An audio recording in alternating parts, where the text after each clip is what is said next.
Do the same intro. Right. Yeah, right. Live from Orlando in Nickelodeon Studios. Special episode outdoors. Awesome. I'm ready for this. I was really looking forward to this too. Like, Yeah, no, I I have can to tell. tell you, last couple of weeks I'm like texting you like crazy, like, hey, check this out. Yeah, I Check can this tell. out. I can tell. And you sent me a couple of. Oh, I haven't read the notes. Sorry, that's what I wanted to do before we started. But I wrote down some notes based off of like your text messages. Yeah. And you know how you told me that you kind of didn't answer the backsliding question? Yeah. I felt like you did. I did. I but thought you did. I really took the long way around because I felt like I answered it like a politician. But it was a more complex answer. And I Right. think that if you're really paying attention to what you're saying, it answers the question and kind of raises a wider view perspective on today's episode. So like what I wanted to say was like, well, I wrote here, sorry for being pushy.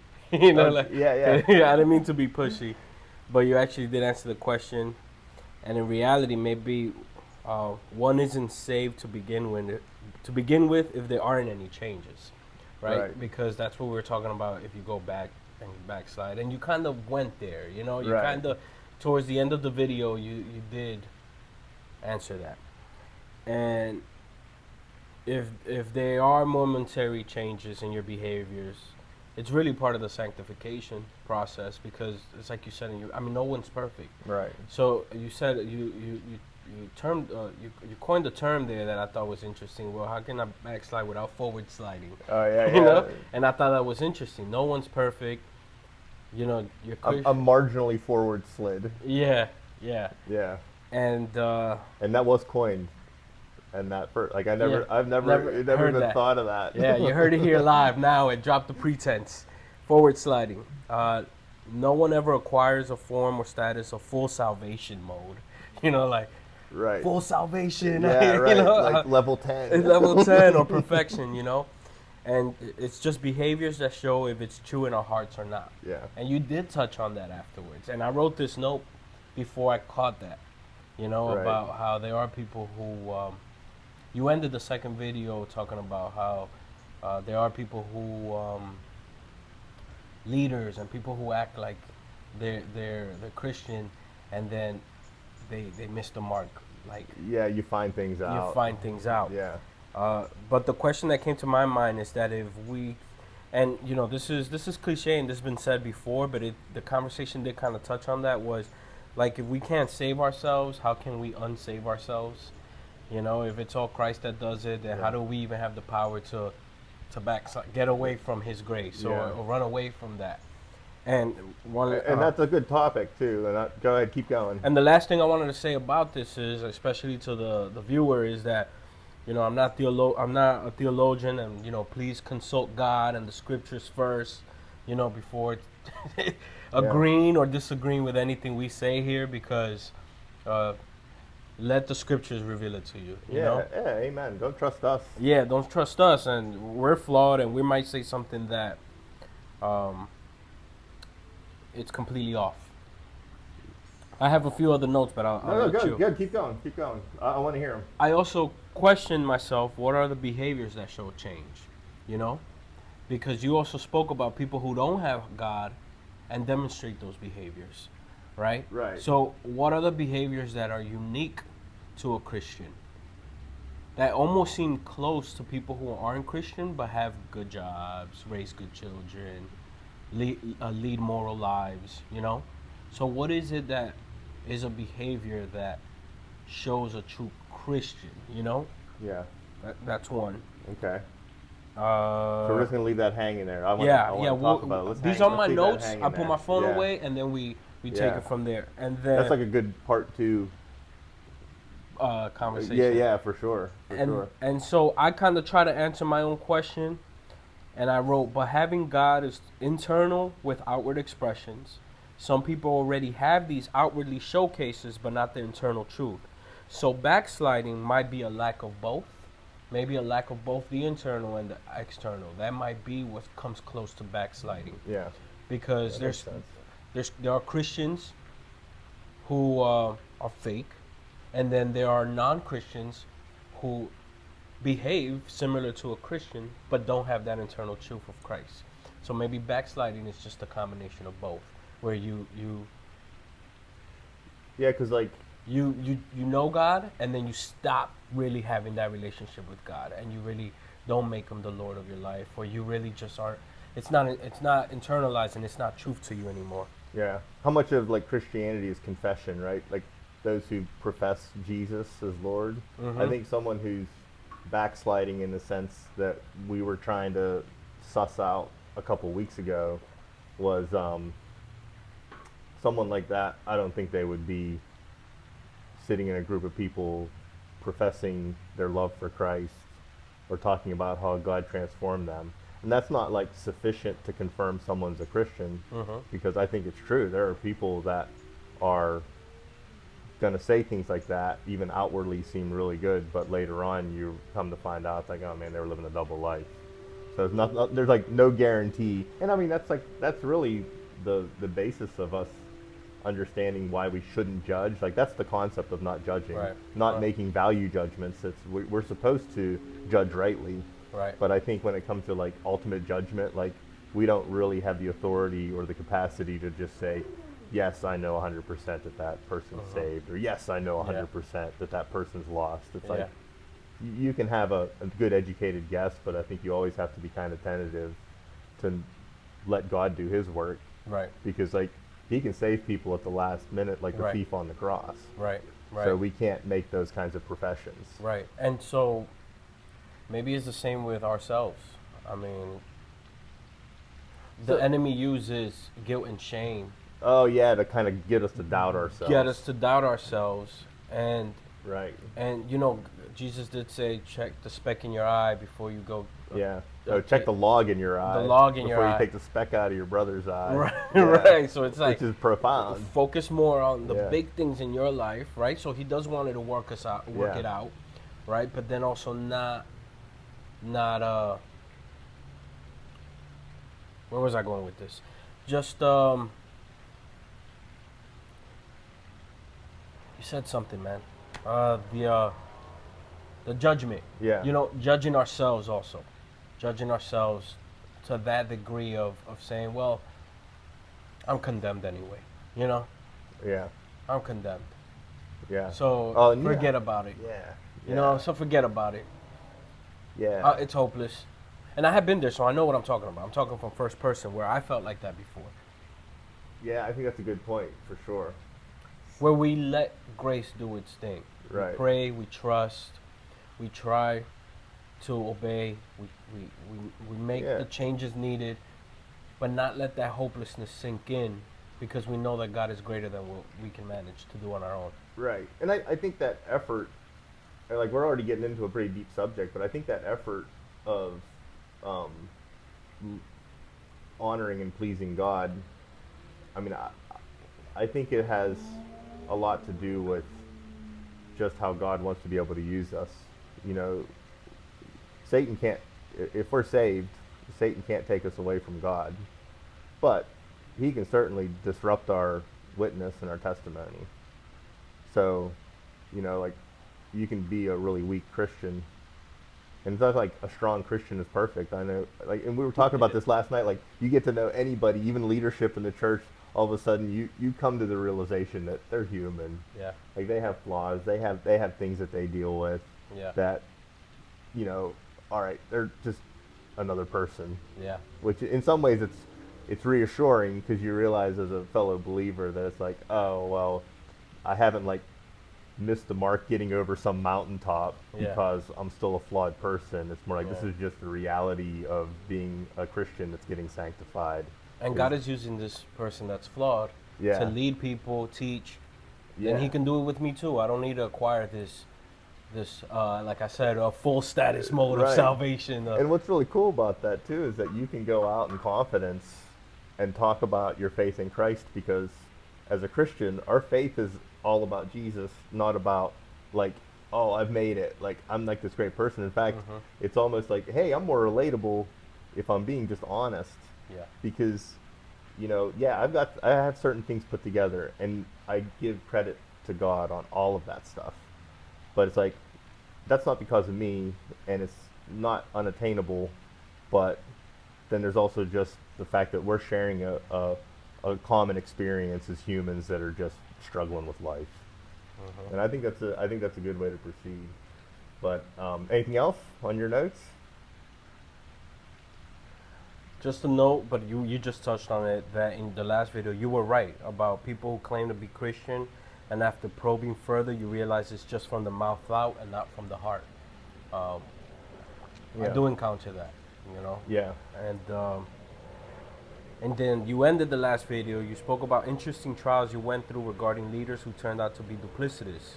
You ended the last video on that note, and you said you'll save it for another time, and that's great. But we might forget it unless we touch on it today, or you know. I think we should. I think on the second part we should talk about that, because one of the big things I want to talk about is thought leaders, and I think that's going to play into that really well, like defining it. So cool. So I want to go through some of these notes that I had. So we should state the date. What is today? October 26th, I believe. October 26th, 2024. And 8:41 a.m. And if you're watching this video, make sure you like and subscribe. Yeah. Love that. So I just want drop the pretense and drop the like. Yeah. Like that. I just wanted to note, we didn't even have a channel or a name for the channel when we started this, which I think is pretty cool. And I wanted to, consider, like, we're just starting out. And have you ever watched Mr. Beast? You know who he is? Yeah, he's like the biggest YouTuber. He has like billions of subscribers. And, it's like, what do? Like a logo, thumbnails on our videos. Yeah. Do we give it the right title? How do we tag these things? Which I know it's going to come with time. And then we probably don't even want to do that at first. Like, I don't know what the latest view count is. I was way off. We got like twice as many views, which half of them were probably me. So it's like we're up to like 48 views. Yeah. I was kind of joking about that because I don't think YouTube counts double views if it's from the same really? IP address. Oh. Unless you were like checking on your phone, your iPad. So maybe some robots were watching our videos maybe. At YouTube. I don't know. We got a few subscribers. Oh, we do? Yeah. I think it's just our buddies.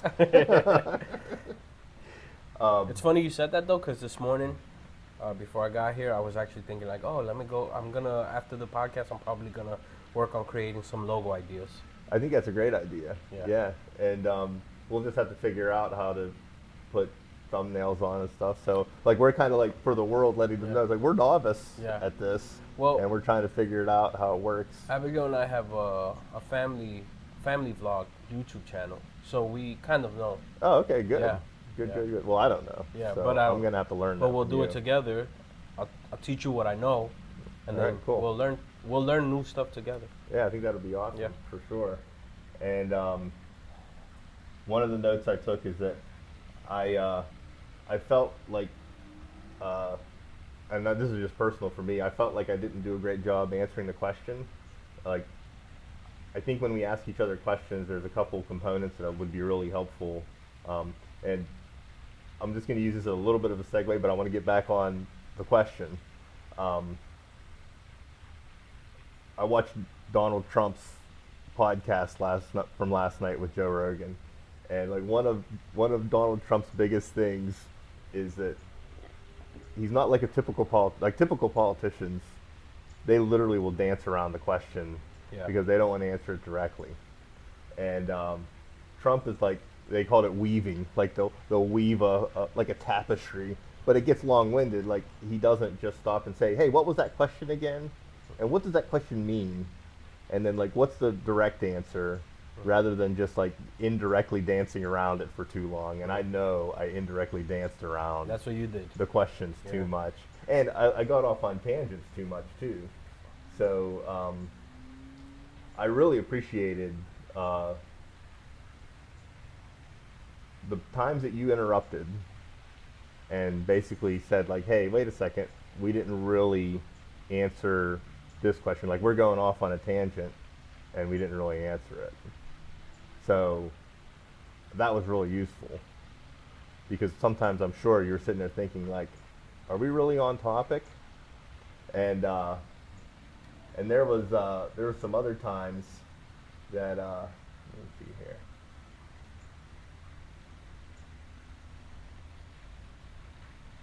Okay, good. That was my general notes. I got myself a little turned around here, but the format of our topic too. One of my general notes, like even the content of this video now. This is only our third video. Like we don't really like we're still just trying this out and figuring it out. But like I'm confident that I'm okay with this content going out the way it is because there are people like big time people on YouTube that have done really unusual videos. So one of the examples I can think of, there's a guy, his name's Michael Stevens from Vsauce. He does like science education videos and he just does it on his own, but he has a huge channel. He has millions and millions of viewers. One of his videos is 3 hours long and all he's doing is counting out prime numbers. That's a very strange video. It is a very strange video. Yeah. And like that's all he did. He just sat down for 3 hours and just went in order through prime numbers. That probably got a lot of views. It has millions and millions of views. Wow. And so it's like, well, what a good way to just kind of get your feet wet. You get an opportunity to review how you react to like adverse situations. And you know, a couple weeks ago I was kind of worried about leaving the awkward starts in or the awkward finishes in. And the more I watched them, I was just like, this just looks natural. Like there's nothing wrong with it. Yeah. So I think that's a good way to go. Yeah, me too. I agree with you. Yeah. And just to keep going down the road here, I think it's funny. I started the first video out with misinformation. So we were talking about Joe Rogan, and I'm like, oh yeah, he was a UFC fighter. He was never a UFC fighter. So I have to correct the record on that one. He was a commentator though, so he commentated UFC early on, and I think it was about the same time he was doing Fear Factor. So he was like a young, up and coming star. He didn't start that way, but did he ever become a fighter? No. According to the internet, he never did. But he was always a commentator. So he's still a commentator today. So he goes to UFC fights, and he's there to analyze the fights. And I mean he's a bodybuilder, and he takes care. Well, I don't know if he takes care of himself. Like in some ways he takes care of himself, in other ways not so much.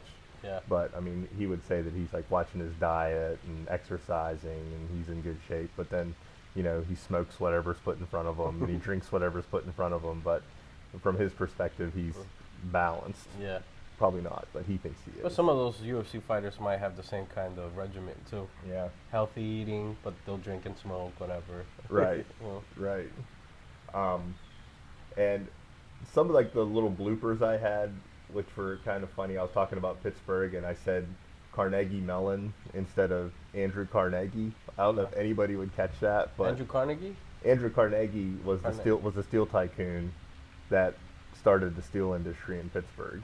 Okay, yeah. And we talked about that briefly, but I just wanted to just like point out Carnegie. Yeah, Carnegie. Good person to look up. Like he was. No, I know. You just pronounce it funny. Oh, how would you pronounce it? Carnegie. Oh, how did I say it? Carnegie. Oh, I guess. No, but I don't know. I might be wrong. Carnegie, like Carnegie Hall. Yeah, same thing. Yeah. Same guy. Yeah, just the way I said it. Must be my Pittsburghese coming through. And say coffee. Coffee. Coffee. Coffee. And one of the things that I'm looking forward to, as we get into discussions, I'm actually not anxious, but I'm going to be interested to see people's comments, because I think one of the cool things, if you just stick yourself out there and you just do these free flow conversations trying to figure out what the facts are, I mean, if we gain any audience at all, there will be people that will call BS on us. Yeah. And I'm going to be okay with that. Like, and there'll probably be some even rude comments, but that's okay too. Yeah. And then we'll just have to like sort it out and say like, oh, what are we actually looking at here? Yeah, and everybody has opinions, and especially we talk about God stuff. You know, Oh, yeah. like how we are one of our first times together when we were talking about Calvinism and Arminianism. You know, Yeah. I can. I mean, if we do have like people leaving comments, I could see one school of thought saying, "Well, no, this, and that," and another school of thought. That's why I say just consult God and the scriptures, and Yeah. this is just for conversation's sake Yeah, I mean, this is just us just being real. and showing our vulnerability of what we know, we don't know, what Yeah. we question. Yeah, and we're flawed, and we have limited understandings of things, or there might even be things that we feel really confident on Yeah. that we might have some screwed up ideas, and we'll just work that out, Uh-huh. and we'll correct that along the way. And at some point, somebody's going to watch a prior video where we're stuck in our heads on a bad concept, and they're going to be like, "Oh, they don't know anything," and then they just don't know that later on it's like, "Hey, remember that thing I said?" It's like, man, Yeah. I was way off Yeah. on that. Yeah. And I think that's a good way to proceed. Um, so one of my notes too was realizing there's a lot of truth to it. It takes a while for us to relax and get comfortable with being in front of the camera and just having a natural conversation. And I actually feel it'll probably get shorter and shorter. But if we're cognizant of that, especially like when we introduce a guest, we'll have to work them through that initial part of the conversation and just respect the fact that it takes a while for people to just like calm down and relax to the point where they're just thinking naturally. And Might be our job to get them to feel comfortable. yeah, and I think so. I'm just trying to just get the conversation flowing in a way that's meaningful to them. Yeah. And I honestly, now that I see some of the more recent podcasts of people that do long form, you do see the way their conversation seems to like cut in at a point. There's probably like 30 or 40 minutes of conversation that goes onto the cutting room floor. Yeah. And then they start where it kind of starts to relax and people are just comfortable with the circumstance and the conversation Yeah. is flowing. Yeah, I like that idea. I have like 4 notes here about talking about staying on point, because there were some things that I brought up for a specific reason, and I went down a rabbit trail, and I never actually Got to the point. I never got to the point for why I brought that up, and or yeah, I mean, I guess these two things work together. Like I'd go down a rabbit trail, and so like I would bring up a book that I liked, and rather than just talking about the fact that why I brought up the book that I liked for the purpose of answering a question, I'd go down a rabbit trail and describe what the book was about, which I think that's going to be like a discipline where I just have to realize like, hey, there's a question in play, so get back to the question. Well, still bringing it back, because you bring up a book, you reference something. If I don't know or the viewer doesn't know, it's good that you spoke what the book was about first, you know? Yeah, you're right. I think there's a balance there for sure. But like right at the beginning of our conversation, whenever we first started talking about Joe Rogan's first podcast, we never actually got to the point for why I brought it up. So the reason I brought it up was like here, I think it's like a lessons learned. We're not doing anything elaborate. We're just having a conversation. But his first podcast, he had like snowflakes falling in the view, and they like change it to bubbles, and then they're like playing around with it, thinking, hey, the audience might like this, or we might like this. Yeah. And I think it is the same thing with like intro music. Yeah. It's like if you watch someone's podcast consistently, the You intro skip music, that. no matter how good it is, it's like the most annoying part of their podcast. And it seems like the more professional people get, the longer those intros get, and the more like it's like, hey, we have this professional thing going, and it's like, just skip it. Yeah. Like don't do it. I hope we. Dude, I mean, it's almost like it's going to be a badge of honor if we ever get to the place where we're like, hey, the public wants a good intro from us. They want to know that this is like the Jorge and Adam show, and it's like a news intro, and then we get into the conversation. But totally, if you ask me, at least at this point in my life, totally unnecessary. Yeah, it's unnecessary. It's nice for branding, but I guess it could be like just a if we do decide to do it, just like a quick Like 3 seconds at the tops. 2.5. 2.5 seconds. Of like some kind of sound effect. Yeah, like right. a blaring alarm. Pay attention. Well, you know, have you ever noticed how Netflix shows, their intros have gotten shorter and shorter? Mhm. Because I think they, like you'd watch a sitcom when we were kids and it'd be like a minute long Yeah, intro. the whole theme song. Yeah, the whole theme song. And now there are shows that are just like 5 second splash and then they just get into the show. Yeah. Because I think they realize it's just wasted time that annoys everybody Yeah. after a while. Yeah. And if you're interested in the full version of the song, you just go on Spotify and check it out. Right. Yeah, you can look it up. Yeah.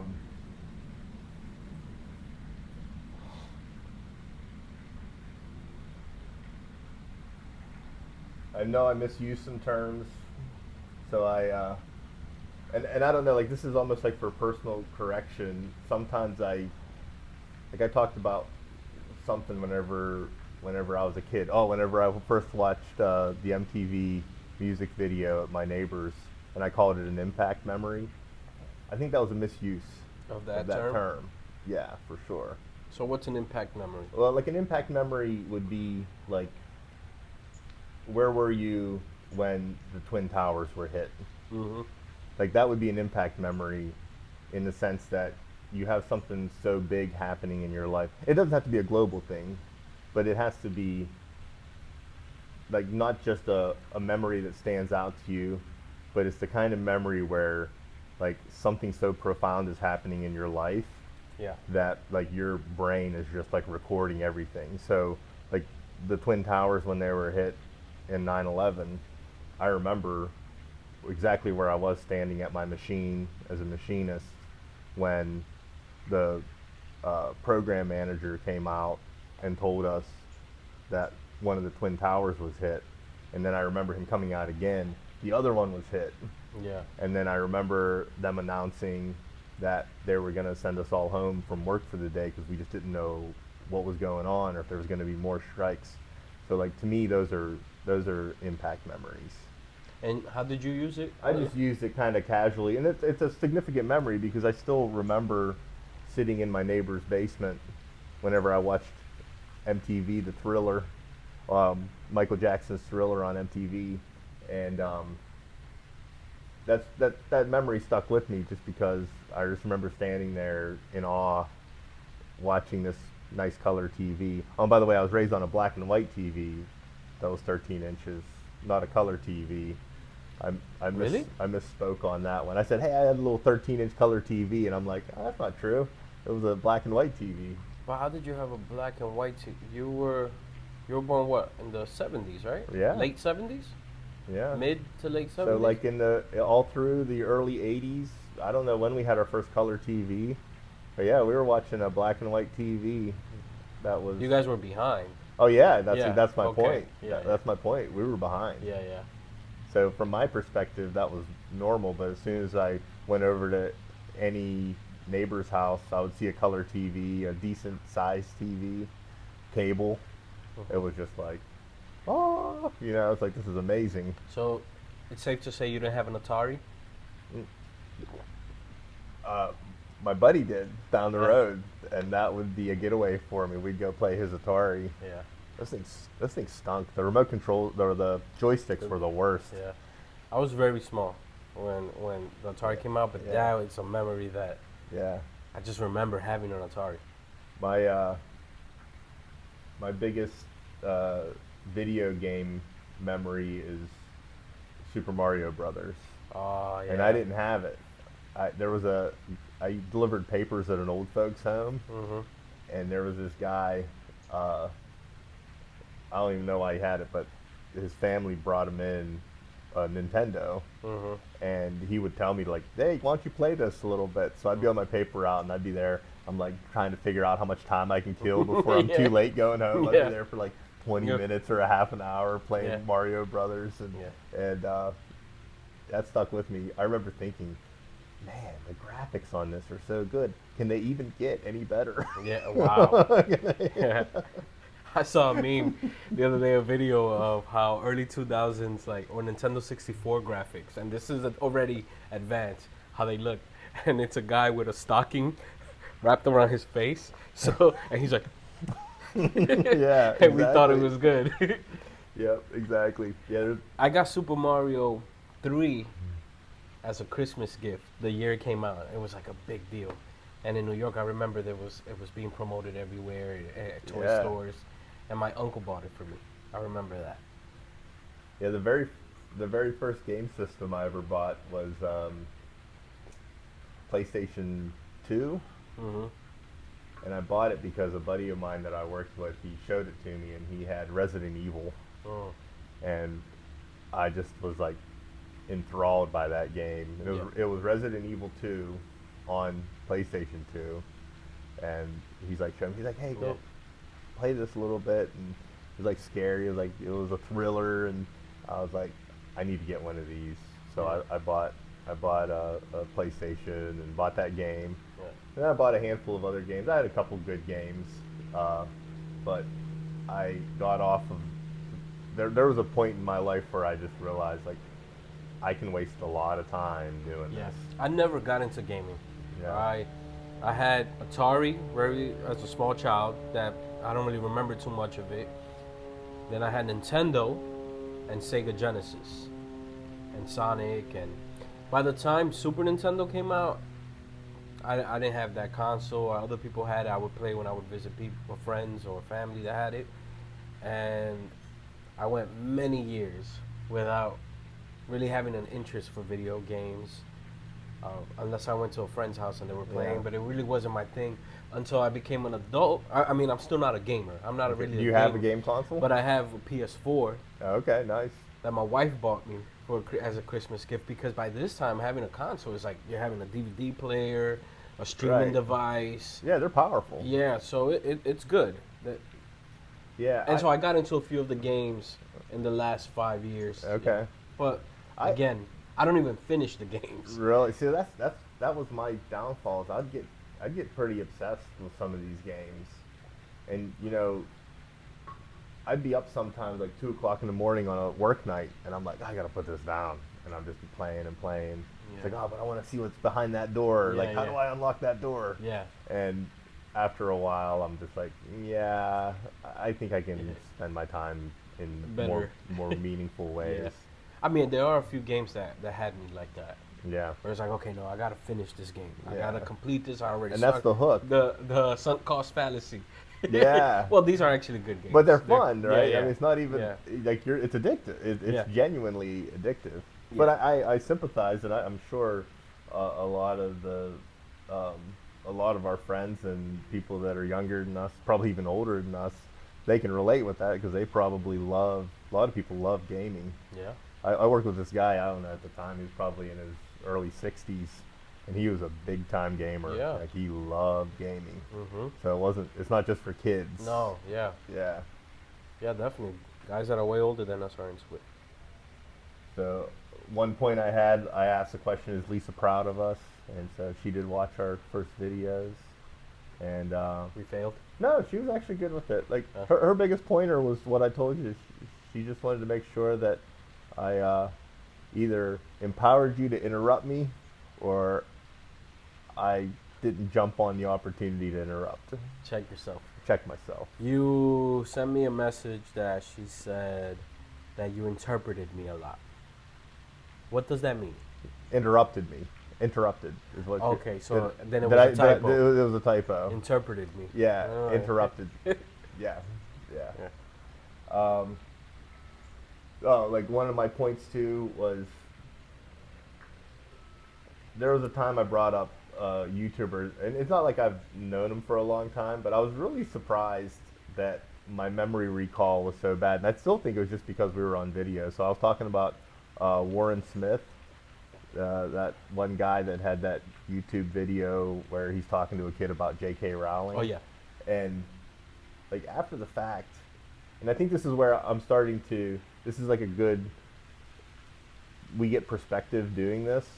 So you have a little more grace for people that might stumble over themselves if they're watching a video or they lose their point. It's like, well, if it wasn't for the camera, they probably wouldn't be struggling but they're just not used to trying to have a conversation with someone that's natural while simultaneously understanding that it's being recorded. Therefore, your mind, it plays tricks on your mind a little bit. Yeah. Like you just don't flow as naturally. I can see that. Yeah. And, you know, for the sake of Drop the Pretense, I think that's like should be one of our biggest goals is to figure out how to just get our minds to switch into like, hey, I'm just having a normal conversation with George. Yeah. I don't care that there's a camera there, but you know I'm aware of it. You know the camera's just Address it somehow. Yeah, it's just one of our buddies that's just listening in on a conversation that we're having. That's why maybe sometimes a lot of their, I don't know if you noticed, the podcast usually has a crew behind the scenes. Oh yeah. Maybe that's a psychological thing.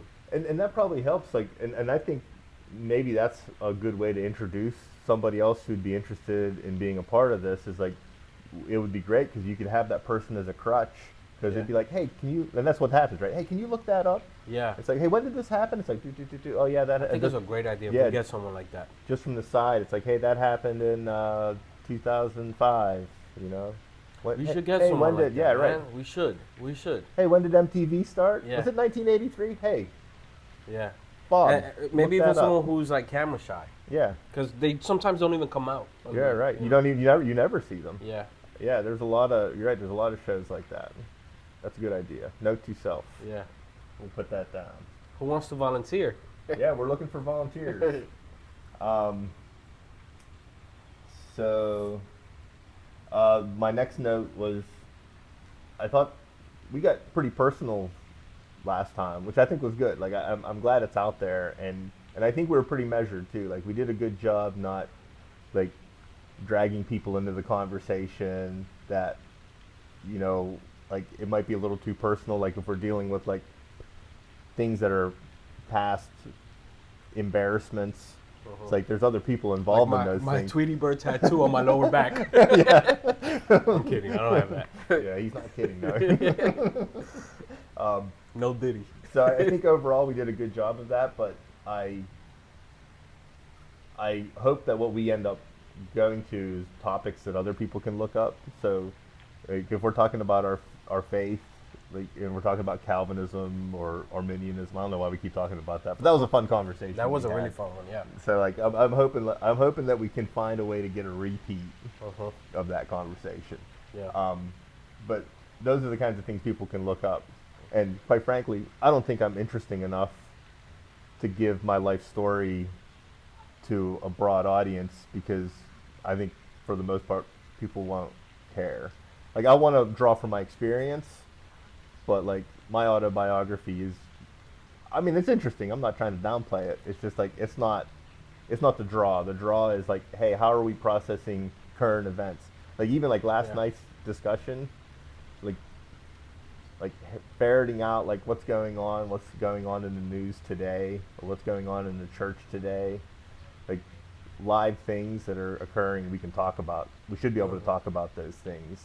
Are you okay if I get personal with my own stuff? I'm gonna be like, I don't want to overstate it. Like, I'm okay getting personal. Okay. Like I don't have an issue, and I'm glad the personal's out there, and I think we can get as personal as we want, but I think I'd like to think that it'll work in the context of a broader question. Right.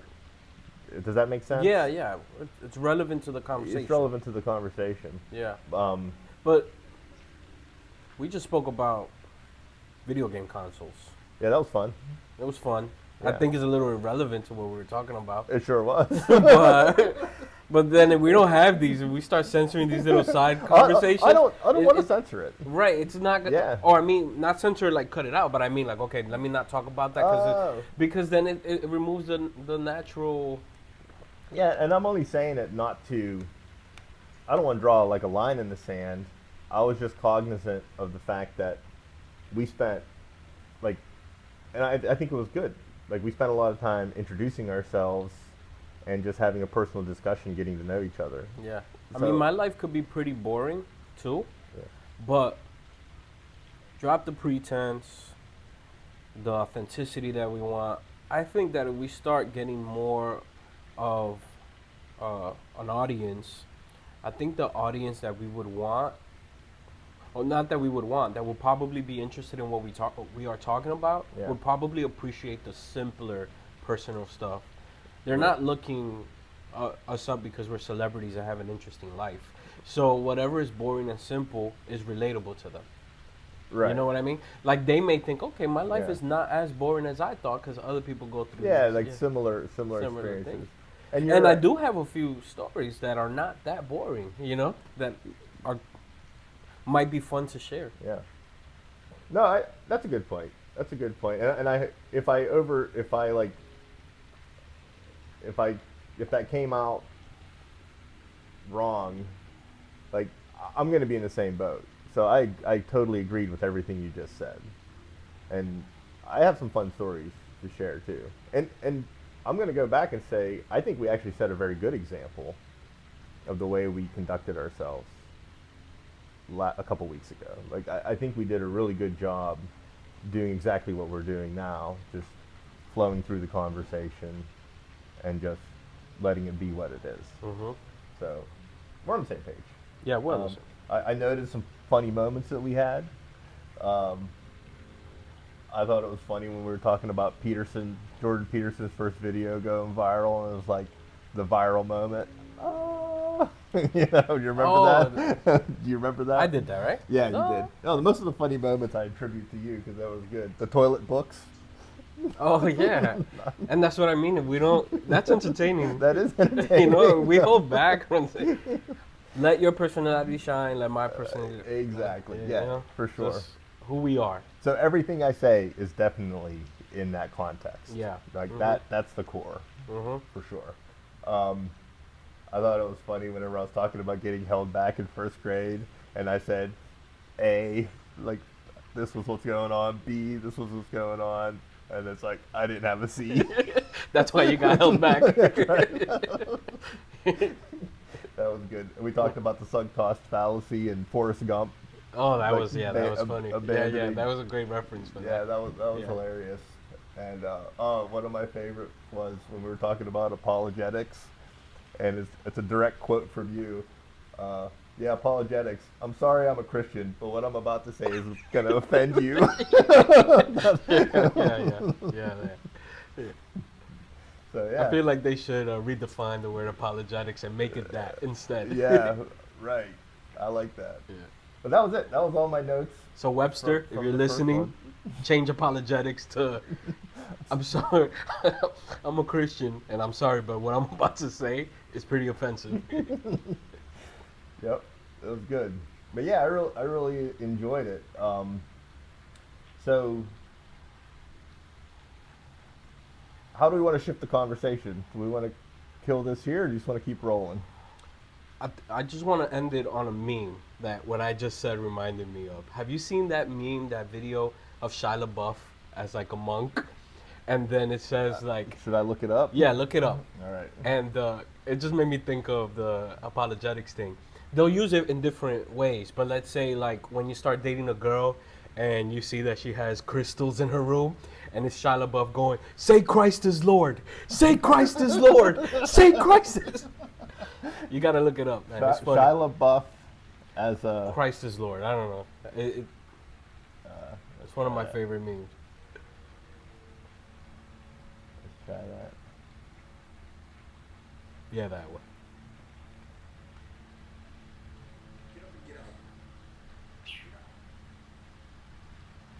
It's a little laggy. I've never seen this. I request that you shut the fuck up! Say Christ is Lord! Say Christ is Lord! Say it! Is this from a movie or something? I don't know where that's from. That has to be a movie. Get out! Get out! So they'll use that clip for different things. We're gonna have to bleep that. Yeah, we'll have to do it. They'll use it for different things. Like when you start dating a girl and you see she has crystals in her room, say Christ is Lord. Say Christ. Or man, what's a good one? I don't know. Look them up. They're pretty funny. I'll look them up. But for apologetics, right? Like Right. I'm sorry, I'm a Christian. So what I'm about to Sure. say. That has to be from a movie. No, yeah, no, that's a good production right there. Yeah. I don't know. That's funny. All right. So, do we want to cut this off and then we'll get to the next one Yeah. going? All right. Woo-yah!